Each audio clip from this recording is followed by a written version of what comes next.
Bienvenue sur les antennes de Bâti Radio et Radio Territoria. Ravi de vous retrouver pour vous faire vivre cette deuxième date de la tournée régionale Renault Tour en attendant le forum Renault Days dont je vous rappelle les dates, les 7 et 8 octobre prochains à Paris, porte de Versailles. Nous sommes ici à Lille dans les locaux du campus ESPI pour atteindre la neutralité carbone en 2050. La stratégie nationale bas carbone fixe l'objectif de 370 000 rénovations énergétiques par an d'ici 2030. Puis 700 000 par an jusqu'en 2050 pour généraliser les bâtiments basse consommation. Or, en 2022, c'est un chiffre qu'il faut prendre en considération, seuls 66 000 logements ont été rénovés efficacement. La rénovation énergétique est un enjeu évidemment majeur également pour Lille, là où nous sommes, pour son agglomération. Dans la métropole européenne de Lille, 35% des logements sont considérés comme énergivores, ce qui représente environ 167 000 logements, des chiffres qui sont consultables directement depuis le site de l'INSEE. Alors, les questions qu'on va se poser, quels sont les leviers pour accélérer la rénovation énergétique à grande échelle? Comment aussi financer ces projets? Quels sont les obstacles également pour les entreprises et les ménages? 4 invités pour répondre à ces questions. Doris Rémy, bonjour. Bonjour. Vous êtes coordinatrice du pôle éco-entreprise, référente hors site au sein du CD2E. Bienvenue, qui est l'accélérateur de l'éco-transition des Hauts-de-France, voilà pour être tout à fait précis. Dorothée Jacquinot-Sobo, bonjour. Bonjour. Chef de projet Habitat Privé et d'Amélio pour la métropole européenne de Lille. Paul Péchon, bonjour. Bonjour. Vous êtes le président de la CAPEB Hauts-de-France, plus pour bien longtemps, hein, jusqu'au 1er avril, c'est ça? Oui. Ouais. Sans larmes, hein. Et c'est pas un poisson? Non. D'accord. Et Héloïse Delmotte, bonjour. Bonjour. Chargée de projet rénovation énergétique en copropriété Hauts-de-France, Passe Rénovation. Merci à tous les quatre d'être présents et puis merci également au public. Encore une fois, vous pouvez vous applaudir.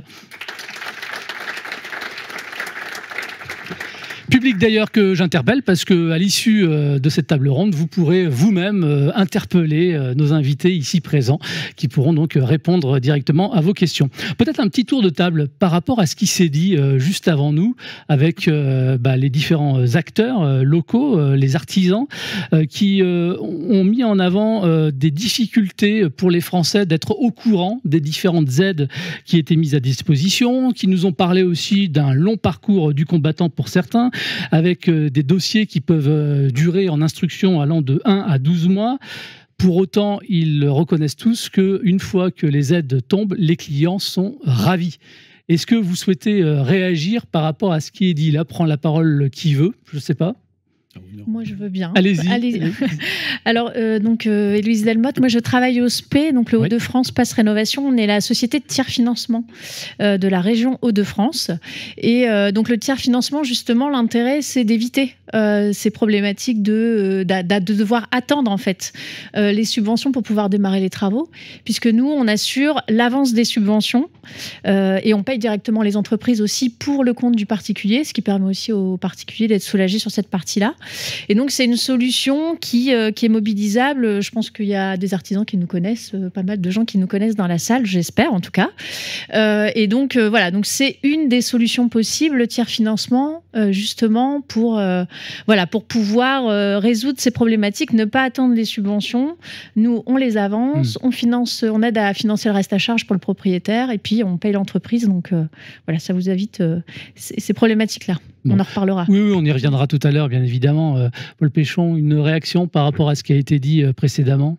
Alors oui, alors beaucoup de choses ont été dites et bon, on va pas faire de la redondance, hein. Effectivement, les problématiques de financement, je vais dire, c'est le gros souci. Après, j'ai vu qu'on utilisait le terme atermoiement du gouvernement. Moi, je dirais plus que ce sont des danseurs de Madison, quoi. Un pas en avant, 2 pas en arrière, et après, je fais demi-tour. Donc, c'est ce qui a un peu déstabilisé à un moment. On ne va pas critiquer, mais ça a déstabilisé un peu les... Oui, c'est ce que dénonce la CAPEB, cette forme d'instabilité permanente. On attend de la stabilité. OK. Une réaction, mesdames, par rapport à ce qui s'est dit? Oui, je pense que ce qu'il faut retenir, c'est vraiment qu'il faut aller aux travaux. Quand on voit les aides et les montants des aides que les usagers peuvent avoir, je pense que même s'il y a des freins, c'est vraiment le moment d'y aller. Et après, nous, on est là, moi, donc je représente la métropole européenne de Lille, pour apporter des solutions et accompagner l'usager. Héloïse parlait par exemple du tiers financement. Nous, à la MEL, on a aussi par exemple des caisses d'avance, donc on peut avancer sous certaines conditions les montants aussi des travaux pour l'usager. Doris Rémy. Alors nous, donc moi je travaille au CD2E, on est le pôle d'excellence bâtiment durable de la région Hauts-de-France et on ne peut pas s'empêcher de parler de qualité et de biosourcés. Donc il y a le sujet de la rénovation globale qui a été abordé. Pour nous, la rénovation globale, c'est aussi étroitement en lien avec la coordination des corps de métier, les différents tests aux différentes étapes, voire la garantie de performance énergétique. C'est des sujets sur lesquels on croit. Les aides, on parle beaucoup des aides MaPrimeRénov', des certificats d'économie d'énergie, mais il y a aussi des autres aides qui sont en train d'être mises en place, certaines qui sont plus récentes et d'autres un petit peu moins. Je pense notamment à des aides locales pour la promotion des écomatériaux ou sur l'utilisation de certaines techniques ou technologies. Et nous, ce sont des sujets sur lesquels on croit et qu'on souhaite relayer aussi aux artisans et accompagner les territoires dans la mise en place de ces différents moyens financiers.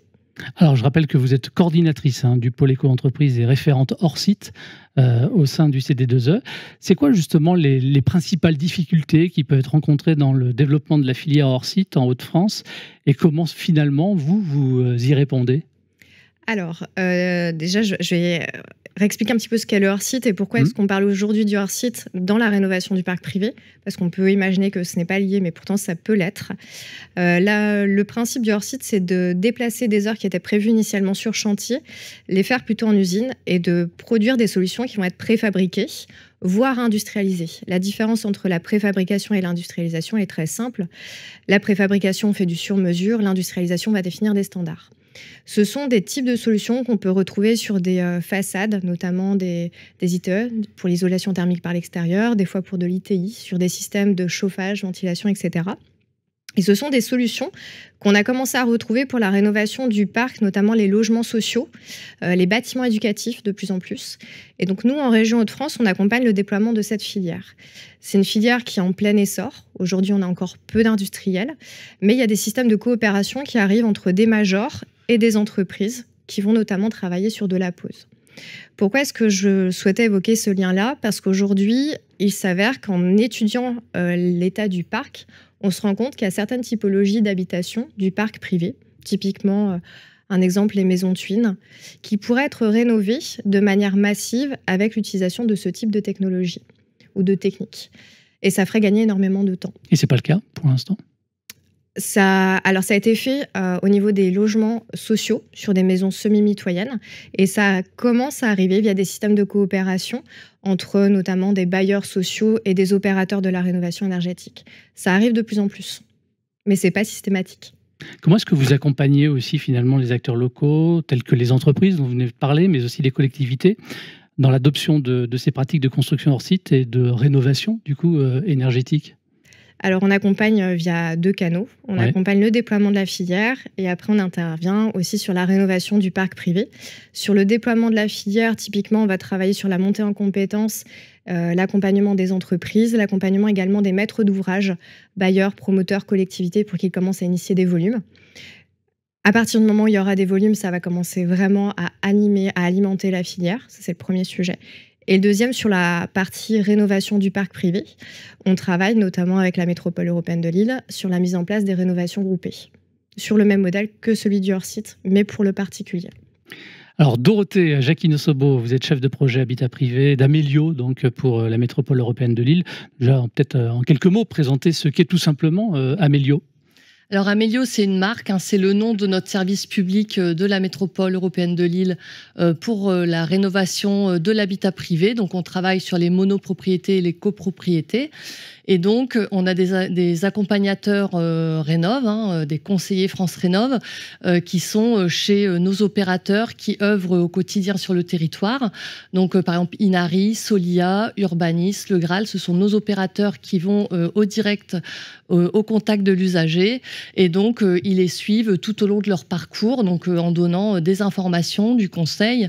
Donc, je rappelle que l'info et le conseil, il est gratuit pour tous. Donc, nous, n'importe quel métropolitain peut venir nous voir et nous demander un conseil. On répondra donc de manière neutre et gratuite à n'importe qui, quel que soit le revenu. Et ensuite, on a donc la suite de notre offre Amélio qui est gratuite sous condition. Donc, on va par exemple accompagner gratuitement les propriétaires occupants modestes et très modestes, certains bailleurs sous condition, des copropriétés également, et les locataires en précarité énergétique. Et donc, nos opérateurs sur le territoire vont poursuivre, on en a parlé tout à l'heure avec un MAR qui était présent, ils vont faire la visite à domicile pour faire l'audit, le diagnostic énergétique. Et puis, il va accompagner le ménage dans la recherche de subventions. Donc, on parle beaucoup des subventions de l'ANA, mais on a aussi, nous-mêmes, on porte des subventions MEL. On a des subventions départements, régions, communes.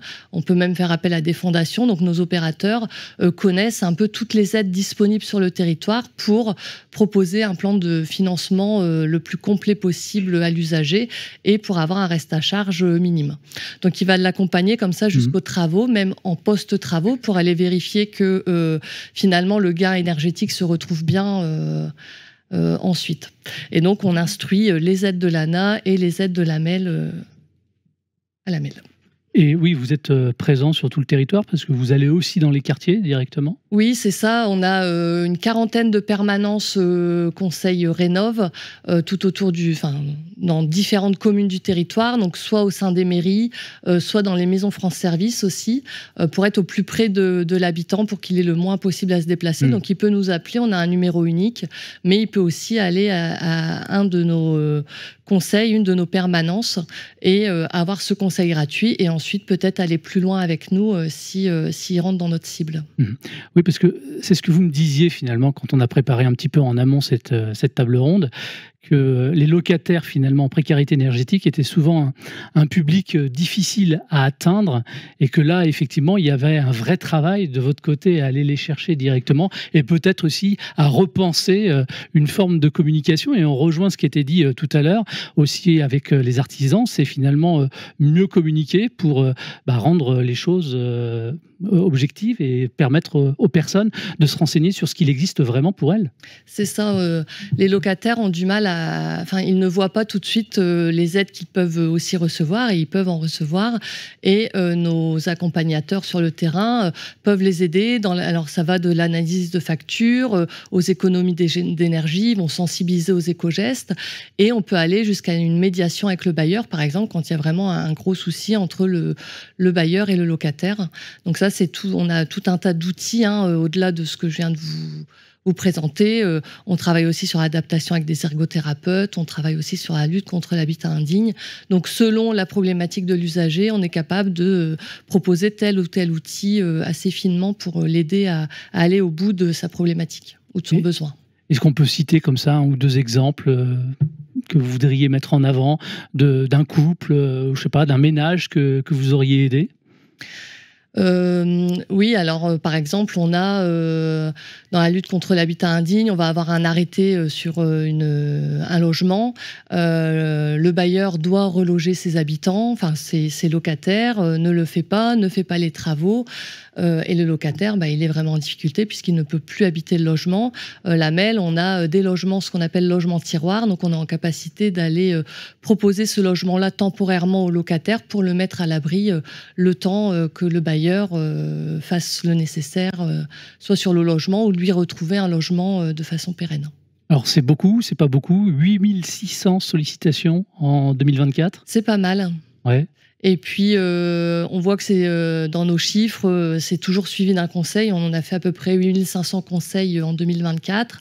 On a presque 3500 visites. Et on se rend compte qu'en faisant les visites à domicile, on en a presque 80% en étiquette EFG. Donc, on voit que le besoin, il est vraiment là et le travail est là. Héloïse Delmotte, je rappelle que vous êtes chargée de projet rénovation énergétique en copropriété Hauts-de-France Passe Rénovation. Justement, on peut rappeler brièvement, même si vous en avez commencé à l'évoquer tout à l'heure, mais comment fonctionne le tiers-financement pour la rénovation énergétique des copropriétés, mais aussi des maisons. Oui, c'est ça, des maisons. C'est vrai que je travaille principalement sur les copropriétés, mais bien sûr, je peux parler du tiers-financement aussi en maison.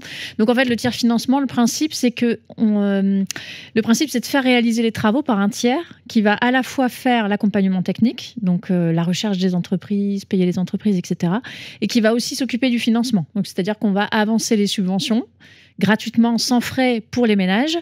Et on va aussi délivrer l'éco-prêt à taux zéro. Donc, on a des solutions de financement de type éco-prêt ou de type prêt de tiers-financement. Donc, c'est vraiment de A à Z. On est là du démarrage du projet, c'est-à-dire la première visite. On fait tout le suivi technique. L'avance des subventions pour éviter d'avoir à attendre la fin du chantier, même pour les propriétaires en fait, parce que souvent le versement des subventions, comme on l'a vu tout à l'heure, c'est assez long. Donc nous on les avance comme ça, on peut démarrer le chantier très rapidement, on n'est pas obligé d'attendre. Et ensuite effectivement la partie délivrance des systèmes d'éco-prêt collectif, éco-prêt collectif en copropriété et éco-prêt individuel en maison. Il faut savoir aussi qu'on reste aussi en contact avec les propriétaires pendant 3 ans après les chantiers, pour s'assurer déjà que les économies d'énergie ont été faites conformément à ce qu'on avait prévu au démarrage. Et c'est le cas. Et c'est le cas. Alors, il y a toujours, bien sûr, un écart entre ce qu'on avait prévu d'un point de vue théorique dans l'audit et la réalité, puisqu'il y a toujours un facteur humain. Et ça, le facteur humain, on n'a pas toujours la main dessus. Et ça, c'est réel, en fait. Donc, il y a quand même toujours un écart. Mais globalement, on est plutôt très content. Et en maison, on a des très très bons résultats sur les consommations énergétiques après travaux. Et voilà. Et donc, on essaye vraiment d'être là, et donc l'idée c'est de faciliter le parcours du combattant dont on parlait tout à l'heure pour les propriétaires, c'est de faire en sorte que ce soit le plus simple possible. On s'occupe de toute la paperasserie entre guillemets et toutes les problématiques, toutes les difficultés. Et aucun obstacle finalement dans la mise en œuvre du tiers-financement copropriété. Alors le tiers-financement, donc on a un établissement public, on a été créé par la région, on intervient sur toute la région depuis 2014 et sur la MEL que depuis 2019. La particularité du tiers-financement, en tout cas nous de la régie, c'est qu'on accompagne les projets de rénovation énergétique ambitieuses. Donc en fait, on n'a pas vocation à accompagner tous les projets de toute la région. Enfin, de toute façon, on ne pourrait pas. On n'est pas dimensionné pour. Mais on accompagne vraiment les projets les plus ambitieux, que ce soit en maison. On est aux alentours aujourd'hui. Les gains, on atteint des étiquettes B après travaux. On est sur 70 000 € en moyenne de coûts travaux dans les projets en maison. Donc c'est plutôt des projets d'envergure en fait qu'on suit et qu'on pilote. Donc on a vraiment cet enjeu nous d'une rénovation énergétique ambitieuse, et donc les obstacles après ça va plutôt être en copropriété, mais c'est pas lié au tiers financement, c'est plutôt lié au fait que la maîtrise d'ouvrage en copropriété c'est toujours plus compliqué, c'est une maîtrise d'ouvrage qui est plurielle, c'est là qu'on a aussi notre intérêt en maîtrise d'ouvrage déléguée puisqu'on est un interlocuteur unique pour le maître d'œuvre et pour les entreprises, et on essaie de calmer un peu les ardeurs de tous les propriétaires de ces immeubles collectifs. Donc ça, c'est peut-être l'une des difficultés, mais justement, on essaye d'y répondre par la maîtrise d'ouvrage déléguée. Et pour rebondir à ce que disait Doris aussi, c'est qu'on intervient aussi dans les quartiers. On travaille notamment avec des bailleurs sociaux aujourd'hui sur le territoire qui sont propriétaires de maisons, des quartiers, des maisons en bande, et qui rénovent en fait leurs maisons et qui ont vendu une partie de ces maisons à des propriétaires privés. Et nous, on va assurer la maîtrise d'ouvrage déléguée pour les propriétaires privés en partenariat avec le bailleur social. Et donc, ça permet en fait d'avoir un seul interlocuteur, et même pour les entreprises, du coup, il y a un seul donneur d'ordre. Derrière, il y a 4-5 propriétaires, mais il n'y a qu'un seul donneur d'ordre pour les entreprises. Et puis, qui est public en plus. Donc, du coup, c'est quand même un gage de garantie de paiement et un gage pour les entreprises d'être payées en temps et en heure aussi. Et on évite les interlocuteurs multiples. Voilà, c'est ça. Voilà, c'est l'intérêt. Est-ce qu'on peut partager là aussi, par exemple, un exemple concret de copropriété ayant bénéficié justement du tiers-financement pour leurs travaux de rénovation? Alors, comme je disais tout à l'heure, on intervient sur la métropole européenne de Lille que depuis 2019. Ouais. Donc, on a beaucoup plus, on est à Amiens, on est plutôt en Picardie d'origine, donc on a plus de réalisations en Picardie. Sur la métropole européenne de Lille, on a une résidence qui a été livrée l'année dernière à Villeneuve-d'Ascq, qui est la résidence des facultés. Et on a 6 chantiers en cours là, donc on a beaucoup de chantiers qui devraient se terminer fin d'année. Donc, on va avoir pas mal de réalisations. Et on travaille avec tous les syndics et beaucoup avec l'UNIS, la FNAIM, etc. On travaille avec l'ensemble des partenaires immobiliers pour justement massifier la rénovation énergétique en copropriété et aussi en maison individuelle. Et tout cela en bonne intelligence. Paul Péchon, je rappelle, vous êtes président de la CAPEB Hauts-de-France. On peut rappeler peut-être comment la CAPEB soutient notamment ces artisans, les petites entreprises dans leurs projets de chantier de rénovation énergétique? Bon, pour rappel, la CAPEB est une organisation syndicale, patronale, donc on est là pour aider les entreprises, je vais dire, face à leurs problématiques. Aujourd'hui, on les accompagne un peu sur tout. On les accompagne sur la formation.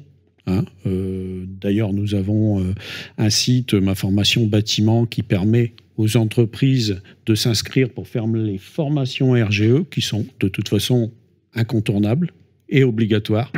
La formation, on en a très peu parlé. J'ai vu tout à l'heure un collègue artisan qui parlait de RGE en électricien. Il n'en avait pas besoin, mais pour tous les autres corps de métier, c'est, je vais dire, capital. C'est capital. Donc, il y a ça. Après, ensuite, il y a la promotion des métiers. Auprès des jeunes, dans les lycées, dans les collèges, etc. Les rendre attractifs. Les rendre attractifs. Ben oui, parce que vous voyez, nous ne sommes pas tous jeunes et il va falloir nous remplacer. On en a parlé tout à l'heure. Donc voilà, un petit peu notre rôle, que ce soit juridique, technique, la CAPEB est là sur tous ces plans-là. Puisque vous représentez les artisans, une question quand même sur ce qui a été dit aussi tout à l'heure, et quand on parlait, je crois que c'est Jean-Philippe Guillon tout à l'heure qui parlait d'atermoiement, mais quand on parle justement de l'atermoiement de l'exécutif et les retards notamment au niveau de MaPrimeRénov', comment est-ce que ça impacte concrètement les artisans? Directement.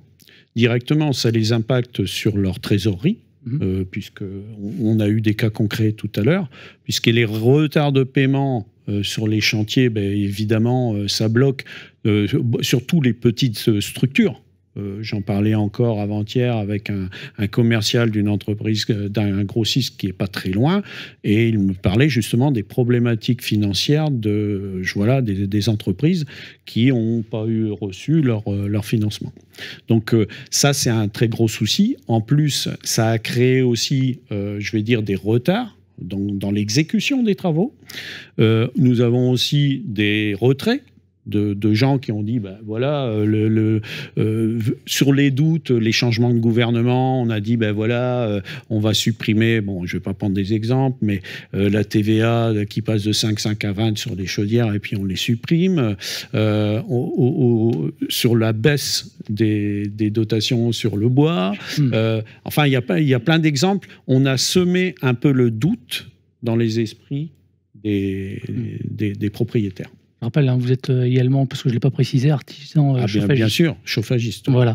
Là, on est dans le mode constat. Oui.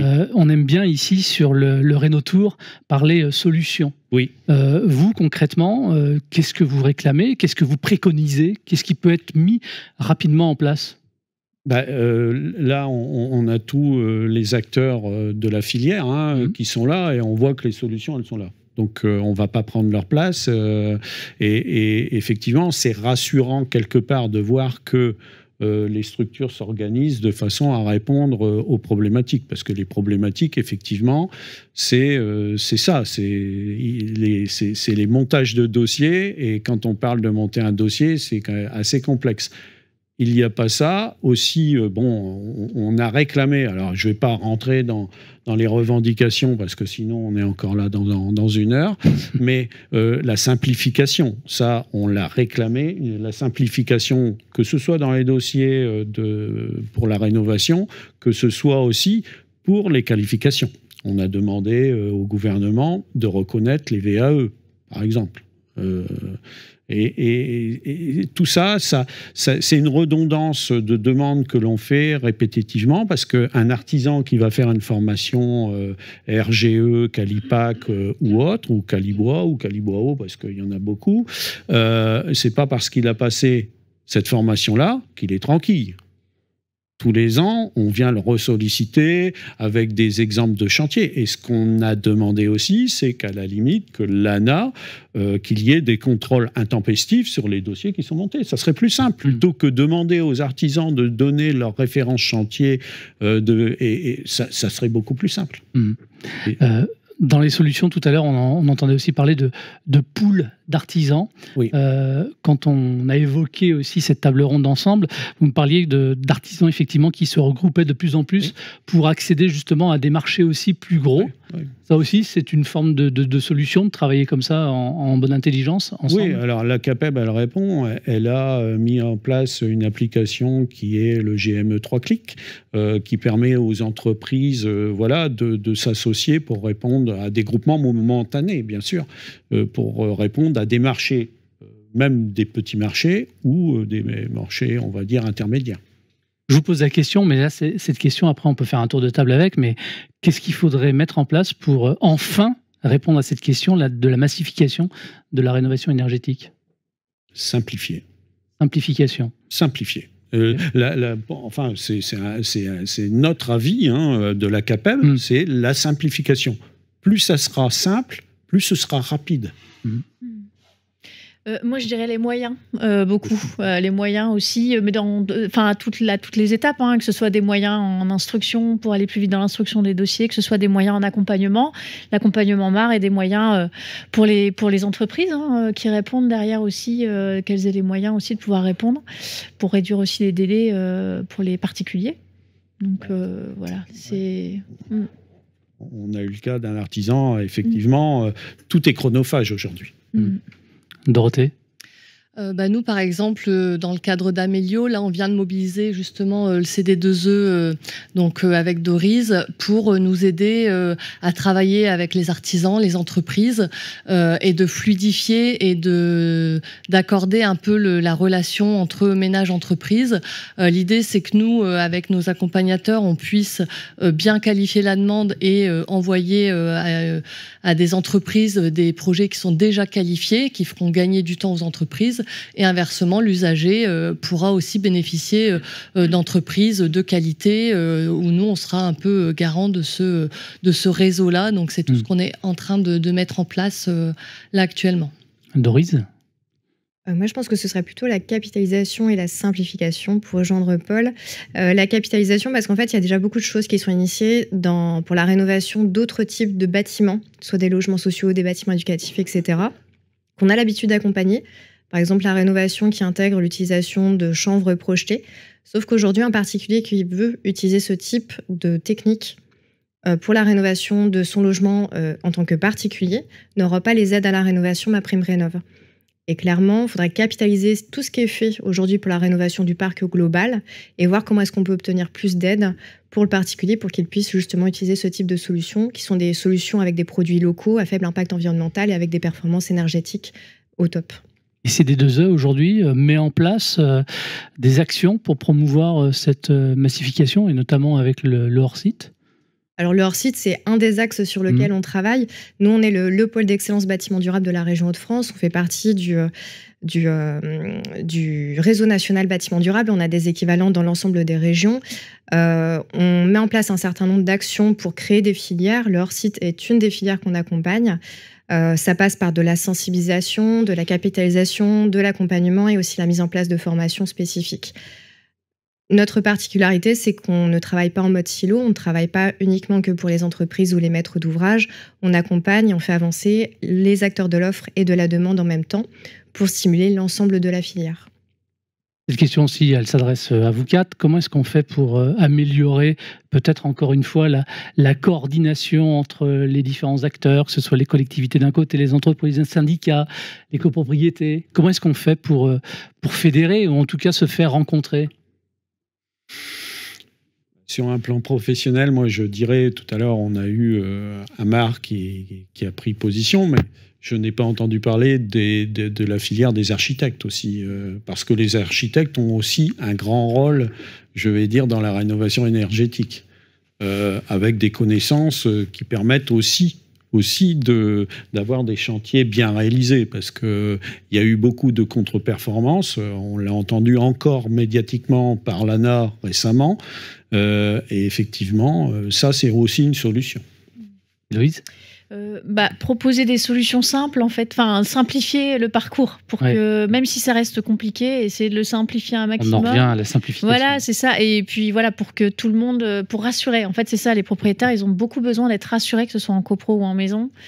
Et s'il y a un tiers qui vient leur dire on s'occupe de tout, vous nous laissez les clés, on s'occupe de tout, c'est vrai que ça peut être aussi facilitateur pour massifier la rénovation énergétique. Vous avez rajouté quelque chose ? Non, nous, sur le lien avec les partenaires, on va lancer donc une campagne un peu de communication et de sensibilisation auprès justement des artisans pour sensibiliser et faire découvrir notre offre pour apprendre à mieux se connaître. Et pour massifier, nous, on pense qu'il faut la bonne solution au bon moment avec les bons acteurs. Et la phase de conception, elle est essentielle, que ce soit en construction ou en rénovation. On ne peut pas passer facilement d'une solution ou d'un produit à un autre. Et la phase de conception, elle est bien encadrée en amont, effectivement, avec une équipe d'architectes. Alors, on arrive au terme de cette table ronde. Peut-être, j'ai envie de m'adresser maintenant au public. Peut-être que vous avez effectivement une question ou des questions même à poser à nos invités. Elles sont évidemment les bienvenues. Olivier, notre monsieur loyal, va venir vers vous pour récupérer ces questions. Ne soyez pas timides, surtout, ils sont là pour ça aussi, pour pouvoir vous répondre si jamais vous avez des questions que vous vous posez. Bonjour. Bonjour. Je m'appelle Sia Yasmine et donc vous venez de parler d'architecte, donc je suis architecte urbaniste, je viens de Paris, je travaille à la SNCF Espace Ferroviaire et je suis chargée de mission en performance énergétique. Merci beaucoup pour vos interventions. C'est pas une question que je voudrais poser, mais je rejoins particulièrement ce que vous avez dit pour la simplification. Aujourd'hui, je suis menée à gérer 2 projets. Donc le projet c'est Chapelle Internationale à Paris, où on élabore en fait une expérimentation pour réduire les consommations énergétiques des logements. En fait, notre expérimentation va au-delà de la simplification. On souhaite en fait équiper les logements en jumeaux numériques énergétiques simplifiés ou en BIM, donc c'est vraiment le débat actuellement. Et oui, justement, pour vous dire merci pour le mot simplification, parce qu'à un certain moment, on se rend compte que on oublie les personnes âgées, on oublie donc ces personnes qui ont cette fracture numérique, qui ne sauront pas en fait contrôler tout l'ensemble de ces instrumentations, pardon. Et donc l'idée est là, on a tous une ambition de pouvoir diminuer les consommations énergétiques, mais le problème qui se pose, c'est comment et quels moyens judicieux pour en fait pouvoir sensibiliser, comme vous aviez dit, et pouvoir communiquer avec l'ensemble d'une copropriété. Voilà, c'était juste pour vous remercier du mot simplifié, et puis je me suis sentie concernée par ça. Merci en tout cas pour votre intervention, évidemment. Merci à vous. Une autre question ? Elle est très rapide. Moi, c'est simplement par rapport aux investisseurs. Je n'ai pas beaucoup entendu parler, donc peut-être c'est le mot bailleur dont il a été question, mais est-ce qu'un mot peut être dit pour les parties investisseurs, ceux qui détiennent les murs, ceux qui louent, par rapport à cette partie-là ? Il va prendre la parole. Oui, les investisseurs sont... aujourd'hui, c'est intéressant quand même pour un propriétaire bailleur, un investisseur de faire de la rénovation énergétique, clairement. Alors, en copropriété, encore plus. Nous, on le voit, les propriétaires bailleurs qui, peut-être, il y a quelques années, freiner un peu des cas de fer pour faire les travaux. Aujourd'hui, c'est des fervents défenseurs des travaux de rénovation énergétique, parce que y a toutes les contraintes qui s'imposent par rapport aux mises en location de leur logement. Donc, ils deviennent vraiment, vraiment très actifs dans les projets de rénovation en copropriété, d'autant que y a à la fois les aides collectives dont ils peuvent bénéficier, et en plus, derrière, le déficit foncier pour les travaux. Donc, c'est vraiment intéressant pour eux. Donc, c'est vrai qu'aujourd'hui, pour nous, c'est pas vraiment... ils ont un intérêt, en fait, finalement. Et moi, je vois pas tellement de blocage, ou en tout cas, j'en vois beaucoup moins. On accompagne aussi des monopropriétés collectives, c'est-à-dire des petits collectifs qui sont détenus par un bailleur unique qui a plusieurs logements, et ils sont vraiment motivés à faire des travaux, parce que de toute façon, ils ont des contraintes réglementaires. Ils n'ont pas le choix. Et en plus, avec les systèmes d'aide qui existent aujourd'hui, ils ont des aides. Donc, c'est plus... Voilà. Je vois moins de freins qu'il y a une certaine époque. En tout cas, en copro, c'est très marqué. Après, c'est vrai qu'en maison et en monopropriété, il reste des freins qui peuvent, par rapport au montant de loyer, etc. Mais je ne sais pas, peut-être vous pouvez répondre aussi. Après, c'est vrai qu'il y a des dispositifs, mais comme le loc avantage, où on a un loyer qui est réduit et on a des avantages fiscaux derrière. Donc nous, dans tous les cas, on accompagne les bailleurs et ils peuvent bénéficier de notre conseil et de notre accompagnement pour, selon sa situation, lui décrire au mieux ses possibilités, quoi. Entre les aides ANA, le loc avantage. Merci monsieur pour votre question. Peut-être une dernière question? Oui? Non? Ils sont timides. En tout cas, moi, je voulais juste dire, pour les entreprises qui sont présentes, on a une plateforme en ligne acheteurs sur lesquelles il ne faut pas hésiter à vous inscrire, puisqu'il y a des appels d'offres régulièrement, travaux. Alors, à la fois pour les petites entreprises en maison et pour les plus grosses entreprises, pour les copropriétés, on a une plateforme. Et donc, elle n'est pas souvent connue. Et donc, on doit souvent refaire de la pub parce que ça vous permet d'accéder à tous les appels d'offres. J'en ai vu beaucoup encore sortir là pour des rénovations énergétiques de maisons partout dans la région. Donc, surtout pour les entreprises qui sont là, n'hésitez pas à venir me voir éventuellement pour vous inscrire en ligne. Le message est passé, j'imagine que vous aussi, vous avez vos propres plateformes. Alors nous, c'est pas une plateforme, mais on organise le Congrès national bâtiment durable le 4 et 5 septembre à Lille. C'est un événement qui est national. Les sujets forcément bâtiment, rénovation, construction seront abordés. On vous donne rendez-vous là-bas. Et ben voilà. Un dernier petit message. Donc pour nous, Amélio, il y a le site internet améliohabitat.fr. Vous pouvez retrouver toutes les informations. Et puis pour les usagers, il y a un formulaire de contact qui arrive directement chez l'opérateur pour qu'il soit recontacté et guidé dans tous ces sujets de rénovation. Et un numéro unique 03 20 21 27 77, pareil, qui permet de démarrer le travail et le conseil auprès des usagers. Allez, Paul, vous avez le mot de la fin. J'ai été un peu dur avec le gouvernement tout à l'heure. Alors, je vais dire quand même, je vais essayer de boire le verre à moitié plein. Il existe aussi les bureaux France Service qui, parfois, viennent au secours des gens qui ne sont pas en capacité de travailler sur des outils informatiques. Voilà. Merci à tous les quatre d'avoir gentiment répondu à mes questions. Merci également au public de votre écoute, de votre attention. Dans un instant, on revient avec une nouvelle table ronde avec 4 nouveaux invités consacrés aux solutions innovantes, cas pratiques et retours d'expérience. Ne bougez pas, on revient tout de suite. Salut!